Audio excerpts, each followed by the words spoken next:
मामा, ये किसकी डेथ हुई? एलिफ की मदर की डेथ हो गई। बिल्डिंग खड़ी करता हूँ तब लोगों को खुद पता लग जाता है कि ये मरियम 6 साल का था जब उनकी डेथ हो गई थी। गाजी यूसुफ ने चांद चढ़ा दिया। ये भी मामा नहीं है। हमारे पैसे फंसे हुए इसमें, हम पार्टनर्स हैं। सयान का बाप अपने आदमियों के साथ एक बार फिर लिपा की मुंह के रेस्टोरेंट पहुंचकर तोड़फोड़ शुरू कर देता है। लिपा और उसकी मुंह बेहद घबरा जाते हैं। मरियम फौरन सयान को कॉल करती है और उसे बताती है कि कुछ गुंडे उसके स्टुआ में तोड़फोड़ कर रहे हैं। सयान कहता है तुम फिक्र मत करो, मैं अभी वहां आ रहा हूँ। सयान फौरन रेस्टोरेंट पहुंचता है तो वह अपने बाप को देखकर उसके होश उड़ जाते हैं। वो कहता है बाबा यह सब क्या कर रहे हैं आप?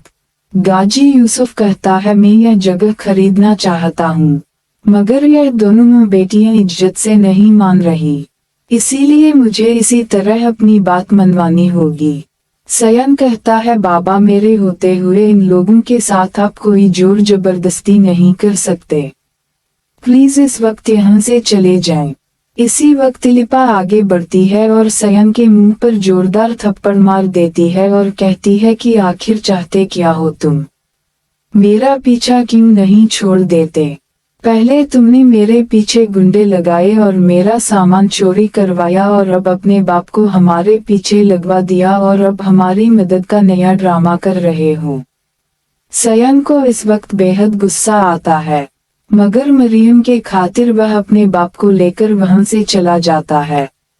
और फिर मरियम लिपा को बताती है कि सयान कोई बुरा इंसान नहीं बल्कि वह तो वाकई हमारी मदद के लिए यहाँ आया था। वह तो बहुत अच्छा लड़का है। यह जानकर लिपा को अपनी हरकत पर बहुत शर्मिंदगी होती है। वह अपनी मुंह से कहती है कि अगर ऐसा है तो मैं खुद जाकर उससे माफी मांगूंगी, मैं तो उसे कोई गुंडा बदमाश समझती थी। लिपा फौरन अपनी गाड़ी निकालती है और एक बार फिर बेवकूफी में सयान के घर के लिए निकल जाती है। सयान के घर पहुंचती है। सयान उसे देखकर चौंक जाता है। लिपा उससे कहती है सयान प्लीज मुझे माफ कर दो, मैं तुम्हें गलत समझी थी। वहीं खड़ा हुआ गाजी यूसुफ यह सब देख रहा होता है।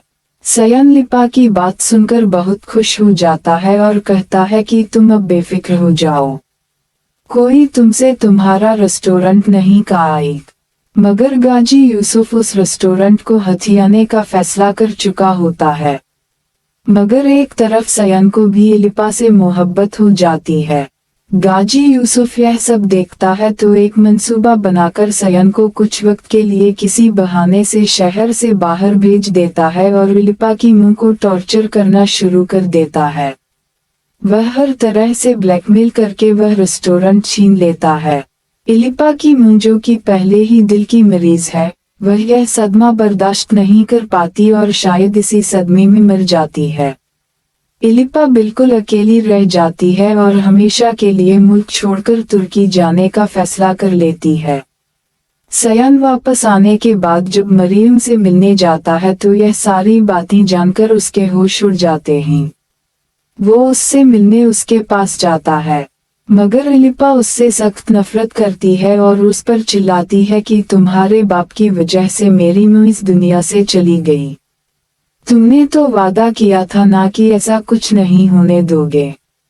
सयान कहता है मेरा यकीन करो, मैं वाकई नहीं जानता था कि बाबा इस हद तक गिर जाएंगे। वह उसकी कोई बात नहीं सुनती और कुछ ही अरसे में मुल्क छोड़कर चली जाती है और फिर सयान उसे ढूंढता हुआ तुर्की पहुंचेगा और फिर कहानी एक नए मोड़ पर आ जाएगी। खैर हमें तो यही लगता है, आप इस बारे में क्या राय है हमें कमेंट्स करके जरूर बताइएगा। अगर वीडियो पसंद आई हो तो लाइक करना और चैनल को सब्सक्राइब करना मत भूलिएगा।